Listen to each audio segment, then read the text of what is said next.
زمونږه په سندرو په ستاینو چې فنکار شي، زمونږه په سندرو په ستاینو چې فنکار شي، هغه سترګې بدلې کړي خارې شي یا د خار شي.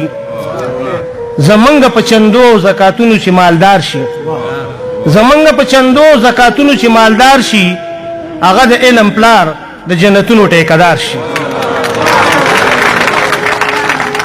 او دې سره دوه شعرونه دغه نورو چې ځان ته زړه خوري روخان جاړي پسې ګرځي، د ډېرو شاعرانو ملګرو نه په معذرت سره ځان ته زړه خوري روخان جاړي پسې ګرځي، پښتنو نه پښتو غواړي پسې ګرځي.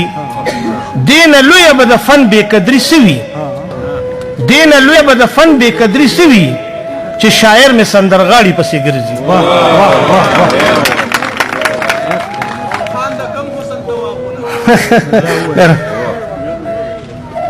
بدل شي د سړي سوچه فطرت په خاریه کې، بدل شي د سړي سوچه فطرت په خاریه کې، ډیر شوی دی اشنا مصنوعیت په خاریه کې. او دا ځکه د خار نوم مې لکه خار په زړه کې ښخ شي، دا ځکه د خار نوم مې لکه خار په زړه کې ښخ شي. ما هم کړی یو ځلو محبت په خاریه کې، او صادر زر زما دوږي کوشکو راته وایي، صادر زر زما دوږي کوشکو راته وایي، ډیر بد لګي د کلي دا عادت په خاریه کې. او صادر زر زما دوږي کوشکو راته وایي، ډیر بد لګي د کلي دا عادت په خاریه کې. او قدم په قدم وینم دوزخ د لوګو تندو، قدم په قدم وینم دوزخ د لوګو تندو، قدم په قدم وینم جنت په خاریه کې. خدای څو شعرونه وایم چې یو رسم شو دی کلی کې سنگار وینا، یو رسم شو دی کلی کې سنگار وینا، مونږ هم بزان ته وګورو یو لار وینا. او دا بیا یو علامت چرته د نوې حادثې دی، دا بیا یو علامت چرته د نوې حادثې دی، بیا یو بل ته مخ شوي دي دلدار وینا. او موږ سبا د خپل حسن د تصویر په ژبه پوه شو. عباسین صاحب موږ سبا د خپل حسن د تصویر په ژبه پوه شو، ساتلې دواړه چرته شو روزګار وینا.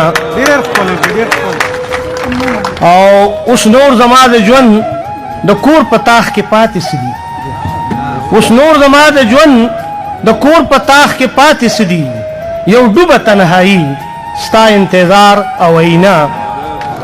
او ورسو که د دې وخت د بلا سترګه کې کېدیم، هر څو که د دې وخت د بلا سترګه کې کېدیم، بیا هم یم روخان د رڼا تار وینا.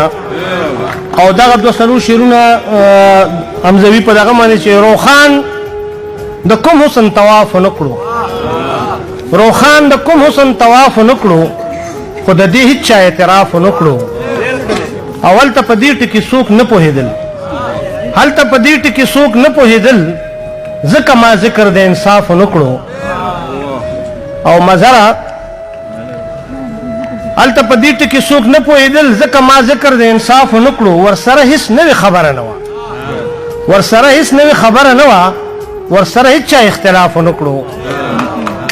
او ورسره هیڅ نوې خبره نه وه، ورسره هیڅ چا اختلاف ونکړو. ستا د وصال د یوې شپې په تمه، ستا د وصال د یوې شپې په تمه، ما چرته چرته اعتکاف ونکړو. ستا د وصال د یوې شپې په تمه، ما چرته چرته اعتکاف ونکړو. چې پښتنې بدر جمال لرم، چې پښتنې بدر جمال لرم، ما تصور د کوه کاف ونکړو. ډېره مهرباني، ډېره